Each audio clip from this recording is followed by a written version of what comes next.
السلام علیکم ورحمۃ اللہ وبرکاتہ۔ سیدنا عثمان غنی رضی اللہ عنہ پیش خدمت ہے۔ جی ہاں، اسلام کے تیسرے خلیفہ راشد سیدنا عثمان غنی کا دل آویز تذکرہ کہ جن کے علاوہ دنیا میں کوئی ایسا شخص نہیں ہوا جس کے نکاح میں کسی نبی کی 2 بیٹیاں آئی ہوں۔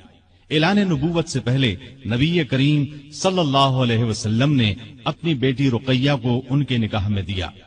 بدر کے روز وہ فوت ہو گئیں تو اپنی دوسری بیٹی ام کلثوم کو ان کے نکاح میں دے دیا۔ آپ پہلے پہل ایمان لانے والوں یعنی السابقون الاولون میں شامل ہیں، عشرہ مبشرہ میں سے ہیں۔ ان کی مظلومانہ شہادت تاریخ اسلام کی پیشانی پر ایک داغ ہے جسے قیامت تک مٹایا نہ جا سکے گا۔ نبی کریم صلی اللہ علیہ وسلم نے ارشاد فرمایا، الہی میں عثمان سے راضی ہوں، تو بھی اس سے راضی ہو جا۔ عثمان کو آج کے بعد کوئی عمل نقصان نہیں دے گا۔ جماعت اصحاب روشن ستارے ہیں، آسمان پر موجود ستاروں کی روشنی کم و بیش ہے۔ یہی مثال صحابہ کرام رضی اللہ عنہم کی ہے، لیکن ہیں سبھی روشن۔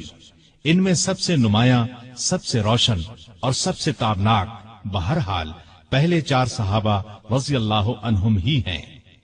یہی پہلے 4 اصحاب خلفائے راشدین ہیں۔ عشرہ مبشرہ میں بھی سب سے پہلے انہی کا نام ہے۔ اسلام کا دامن شہادتوں سے مالا مال ہے۔ اعلان نبوت کے بعد سے آج تک مسلمان اسلام کے لیے قربانیاں دیتے آئے ہیں۔ خود نبی پاک صلی اللہ علیہ وسلم کے دور میں بہت سے صحابہ شہادت سے سرفراز ہوئے۔ آج واقعہ کربلا کو شہادت کا سب سے بڑا واقعہ خیال کیا جاتا ہے۔ ایسا خیال کرنے والے سیدنا عثمان غنی رضی اللہ عنہ کی شہادت کے واقعے کو نظر انداز کر دیتے ہیں۔ سیدنا عثمان غنی رضی اللہ عنہ کی شہادت حد درجے مظلومانہ شہادت ہے۔ 40 دن تک فسادیوں نے ان کے گھر کو گھیرے رکھا۔ یہ سانحہ اس شخص کے ساتھ پیش آیا جسے نبی صلی اللہ علیہ وسلم نے دنیا میں جنتی ہونے کی بشارت سے نوازا۔ یکے بعد دیگرے اپنی 2 بیٹیاں ان کے نکاح میں دیں۔ اس کے علاوہ بھی جن کے فضائل بے شمار ہیں، وہ مسلمانوں کے تیسرے خلیفہ راشد تھے۔ اسلام کے لیے ان کی قربانیوں کی ایک طویل فہرست ہے، لیکن افسوس جب ہم تاریخ کے اوراق الٹتے ہیں تو ان کے صفحات پر اس جیسی ہستی کا بھی خون پھیلا نظر آتا ہے۔ سیدنا عثمان غنی رضی اللہ عنہ ہجری سال شروع ہونے سے 47 سال پہلے 576 عیسوی میں شہر مکہ میں پیدا ہوئے۔ ان کی پیدائش سے 6 سال پہلے ہمارے رسول کریم صلی اللہ علیہ وسلم دنیا میں تشریف لا چکے تھے۔ ماں باپ نے نام عثمان رکھا، اسی نام سے مشہور ہوئے۔ ابو عبداللہ اور ابو عمرو کنیتیں تھیں، لیکن کنیتیں مشہور نہیں ہوئی۔ مشہور لقب ذوالنورین ہے، اس کا مطلب ہے 2 نوروں والا۔ چونکہ نبی کریم صلی اللہ علیہ وسلم کی 2 صاحبزادیوں سے آپ کی شادی ہوئی، لہذا آپ کو یہ لقب ملا۔ دوسرا لقب غنی ہے، بہت مالدار تھے، لیکن اپنا مال دین کی خدمت اور نیکی کے کاموں میں بے تحاشا خرچ کرتے رہتے تھے، اسی لیے غنی مشہور ہوئے۔ 5ویں پشت میں ان کا سلسلہ نسب رسول کریم صلی اللہ علیہ وسلم سے جا ملتا ہے۔ آپ کا تعلق قریش سے تھا اور قریش کے قبائل میں آپ بنو امیہ سے تھے۔ آپ کے پردادا کا نام امیہ تھا۔ نبی کریم صلی اللہ علیہ وسلم کے پردادا کا نام ہاشم تھا۔ امیہ ہاشم کے بھتیجے اور اپنے خاندان کے رئیس تھے، اس لیے یہ خاندان بنو امیہ کے نام سے مشہور ہوا۔ اس خاندان سے تعلق رکھنے والوں کو اموی کہا جاتا ہے۔ قریش کا قومی جھنڈا بنو امیہ کے پاس تھا۔ اسی طرح بنو ہاشم کے ذمے کعبے کی نگرانی کا کام تھا۔ گویا دونوں خاندان مرتبے والے تھے۔ عثمان غنی کے والد عفان نے اسلام کا زمانہ نہیں پایا۔ رسول اکرم صلی اللہ علیہ وسلم نے جس زمانے میں نبوت کا اعلان فرمایا، عفان اس سے پہلے ہی فوت ہو چکے تھے۔ والدہ کا نام اروا تھا۔ بی بی اروا کی والدہ کا نام ام حکیم بیضا تھا۔ یہ رسول کریم صلی اللہ علیہ وسلم کی پھوپھی یعنی آپ کے والد جناب عبداللہ کی سگی بہن تھیں۔ اس طرح بی بی اروا آپ کی پھوپھی زاد بہن تھیں اور عثمان آپ کے بھانجے تھے۔ آپ کے بچپن کے حالات تاریخ کی کتب میں بہت کم ملتے ہیں۔ اتنا ذکر ضرور ملتا ہے کہ گھر والوں نے عثمان رضی اللہ عنہ کو لکھنا پڑھنا سکھایا، اچھے آدمیوں کی طرح رہنے کی تربیت دی۔ بڑے ہوئے تو غلے کی تجارت شروع کر دی۔ بہت ایماندار تاجر تھے، کاروبار خوب چمکا، بہت دولت مند ہو گئے، لیکن انہوں نے اپنی دولت کو فضول کاموں میں خرچ نہ کیا، نیکی کے کاموں میں خرچ کرنے لگے۔ اس زمانے میں شراب پینے کا رواج تھا، بہت کم لوگ اس بری عادت سے بچے ہوئے تھے، لیکن عثمان نے کبھی شراب کو ہاتھ تک نہ لگایا۔ یہی وجہ تھی کہ قریش کے لوگ ان کی بہت عزت کرتے تھے۔ عثمان غنی رضی اللہ عنہ 34 سال کے تھے کہ رسول پاک صلی اللہ علیہ وسلم نے اپنے نبی ہونے کا اعلان فرمایا۔ ابو بکر رضی اللہ عنہ نے ان کے سامنے بھی اسلام کی خوبیاں بیان کی اور ان کے درمیان دوستی بھی تھی، چنانچہ اسلام کی خوبیاں سن کر ان پر فوری اثر ہوا۔ نبی صلی اللہ علیہ وسلم کی خدمت میں حاضر ہونے اور اسلام قبول کرنے پر آمادہ ہو گئے۔ ایسے میں آپ صلی اللہ علیہ وسلم خود وہاں تشریف لے آئے اور آتے ہی فرمایا، اے عثمان، اللہ کی جنت قبول کر، مجھے اللہ نے تیری اور تمام خلقت کی ہدایت کے لیے بھیجا ہے۔ یہ سنتے ہی سیدنا عثمان غنی نے فوراً کلمہ پڑھ لیا، اپنا ہاتھ رسول اللہ صلی اللہ علیہ وسلم کے ہاتھ میں دے دیا۔ یہ نبوت کا پہلا سال تھا۔ اس وقت تک صرف گنتی کے چند نیک لوگوں ہی نے اسلام قبول کیا تھا۔ ان نیک لوگوں میں عثمان غنی رضی اللہ عنہ کی خالہ سودا رضی اللہ عنہا بھی تھیں۔ عثمان اسلام لانے سے پہلے ایک دن ان کے ہاں گئے تو انہوں نے کہا، بھانجے، بے شک محمد صلی اللہ علیہ وسلم اللہ کے سچے رسول ہیں، ان پر قرآن نازل ہوا ہے اور وہ اللہ کی طرف بلاتے ہیں، ان کا دین قبول کرنے میں ہی بہتری ہے۔ خالہ کی باتوں کا بھی عثمان پر بہت اثر ہوا۔ اس کے بعد ابو بکر سے ان کی ملاقات ہوئی تو انہوں نے خالہ کی باتوں کا ذکر کیا۔ اس پر سیدنا ابو بکر صدیق رضی اللہ عنہ نے فوراً فرمایا، اللہ کی قسم، جو کچھ تمہاری خالہ نے کہا ہے وہ بالکل سچ ہے۔ پھر انہوں نے خود بھی اسلام کی خوبیوں کا ذکر کیا۔ عثمان غنی رضی اللہ عنہ کا دل بالکل موم ہو گیا۔ پھر جو ہی نبی صلی اللہ علیہ وسلم وہاں تشریف لائے، عثمان غنی رضی اللہ عنہ نے کلمہ پڑھ لیا۔ جناب ذوالنورین میں اس قدر خوبیاں تھیں کہ ان کے اسلام قبول کرنے کے کچھ ہی عرصے بعد رسول کریم صلی اللہ علیہ وسلم نے اپنی منجلی بیٹی رقیہ رضی اللہ عنہا کی شادی ان سے کر دی۔ اس طرح عثمان رضی اللہ عنہ رسول کریم صلی اللہ علیہ وسلم کے داماد بنے۔ نبوت کے اعلان کو جب 4 سال گزر گئے تو نبی صلی اللہ علیہ وسلم نے لوگوں کو اعلانیہ اسلام کی طرف بلانا شروع کیا۔ اس پر مکے کے مشرک آپ صلی اللہ علیہ وسلم کے اور مسلمانوں کے دشمن ہو گئے، مسلمانوں پر ظلم کے پہاڑ توڑنے لگے۔ عثمان غنی کے کافر چچا حکم بن ابی العاص کو ان کے اسلام لانے کے بارے میں معلوم ہوا تو آگ بگولا ہو گیا۔ عثمان غنی کو رسیوں سے جکڑ کر مارنے پیٹنے لگا اور ان سے کہتا کہ یہ نیا مذہب چھوڑ دو۔ سیدنا عثمان غنی رضی اللہ عنہ یہ مار پیٹ صبر اور حوصلے سے برداشت کرتے رہے، جواب میں یہی فرماتے، جو چاہو کر لو، اسلام کو تو اب نہیں چھوڑوں گا۔ آخر حکم تھک گیا، انہیں ان کے حال پر چھوڑ دیا۔ دوسرے کافر بھی آپ کو ستاتے رہے۔ جب کافروں کا ظلم حد سے بڑھا تو نبوت کے 5ویں سال نبی صلی اللہ علیہ وسلم نے مسلمانوں سے فرمایا، تم لوگ یہاں سے نکل کر حبشہ چلے جاؤ، وہاں کا بادشاہ اچھا آدمی ہے، کسی پر ظلم نہیں ہونے دیتا، جب تک اللہ تعالی تمہاری اس مصیبت کو دور نہیں کر دیتا اس وقت تک تم لوگ وہیں ٹھہرو۔ چنانچہ صحابہ کرام رضوان اللہ تعالی علیہم اجمعین کے پہلے گروہ نے حبشہ کی جانب ہجرت کی۔ اس گروہ میں 12 مرد اور 4 عورتیں تھیں۔ سیدنا عثمان غنی رضی اللہ عنہ ان کے امیر تھے اور ان کے ہمراہ ان کی زوجہ محترمہ رسول اللہ صلی اللہ علیہ وسلم کی صاحبزادی رقیہ رضی اللہ عنہا بھی تھیں۔ حبشہ عرب کے جنوب مغرب کی طرف سمندر پار افریقہ کے بر اعظم میں واقع ہے۔ سمندر کا نام بحیرہ قلزم ہے۔ آج کل یہ ملک ایتھوپیا کہلاتا ہے۔ اس زمانے میں حبشہ کے بادشاہ کو نجاشی کہا جاتا تھا۔ اس وقت جو بادشاہ حبشہ پر حکومت کرتا تھا وہ مذہب کے اعتبار سے عیسائی تھا، لیکن بہت نیک دل تھا اور انصاف پسند تھا۔ دوسرے مذہب کے لوگوں پر خود ظلم کرتا، نہ کسی اور کو ان پر ظلم کرنے دیتا تھا۔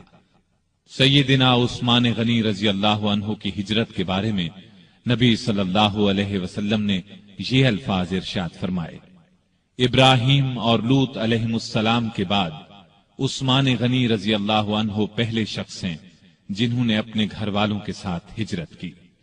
ہجرت کے معانی ہیں جدائی یا اپنا وطن اور گھر بار چھوڑ کر کسی دوسرے ملک یا شہر میں جا بسنا۔ اسلام میں ہجرت کا مطلب ہے اپنا وطن اور گھر بار چھوڑ کر کسی دوسرے ملک یا شہر میں اس لیے جانا کہ اپنے دین کو بچایا جا سکے اور کسی ڈر یا رکاوٹ کے بغیر اللہ کی بندگی کی جا سکے۔ دین کی خاطر اپنا پیارا وطن اور گھر بار چھوڑنا بہت بڑی قربانی ہے، اس کا بہت زیادہ ثواب ہے۔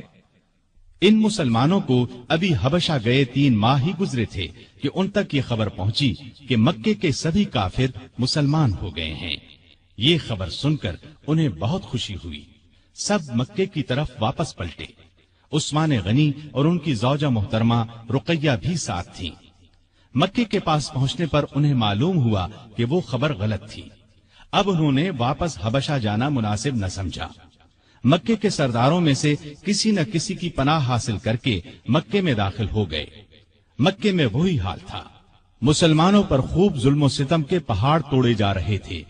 جب ان کی سختیاں حد سے بڑھ گئیں تو اگلے سال رسول کریم صلی اللہ علیہ وسلم نے پھر ہدایت فرمائی کہ مسلمان حبشہ کی طرف ہجرت کر جائیں۔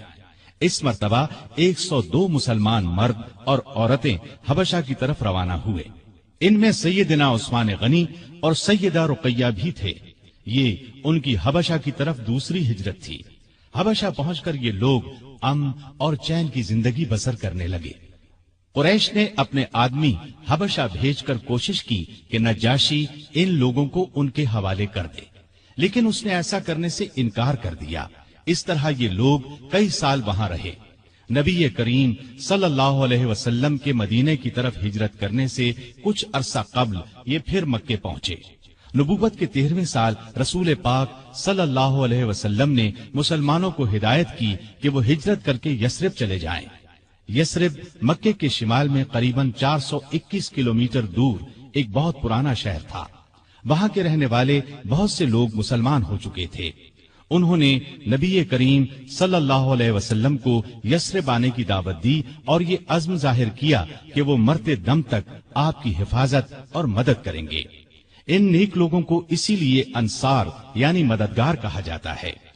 آپ نے ان کی دعوت قبول فرمائی، لیکن خود یثرب کی طرف روانہ ہونے سے پہلے آپ نے اپنے پیارے ساتھیوں کو مدینے کی طرف ہجرت کرنے کی دعوت دی۔ اس طرح آپ کی اجازت سے مسلمانوں نے ہجرت شروع کی اور سوائے چند ایک مسلمانوں کے سب مدینے پہنچ گئے۔ عثمان اور رقیہ نے بھی اس زمانے میں مدینے کی طرف ہجرت کی۔ اس تیسری ہجرت میں ان کے ساتھ ان کے بیٹے عبداللہ بھی تھے۔ یہ حبشہ میں پیدا ہوئے تھے۔ یثرب پہنچ کر اوس بن ثابت انصاری کے مہمان بنے۔ پھر نبی کریم صلی اللہ علیہ وسلم جناب ابو بکر صدیق رضی اللہ عنہ کے ساتھ ہجرت کر کے وہاں پہنچے اور یثرب کو مدینۃ النبی کہا جانے لگا، یعنی نبی کا شہر۔ اس کے بعد صرف مدینہ نام رہ گیا۔ مدینے میں مسلمانوں کو پانی کی سخت تکلیف تھی۔ سارے شہر میں صاف اور میٹھے پانی کا صرف ایک کنواں تھا۔ اس کا نام بئر روما تھا۔ کنویں کا مالک ایک یہودی تھا۔ وہ پیسے لیے بغیر اس کنویں سے پانی نہیں لینے دیتا تھا۔ عثمان نے یہ کنواں مسلمانوں کے لیے خریدنا چاہا۔ یہودی فروخت کرنے پر آمادہ نہ ہوا۔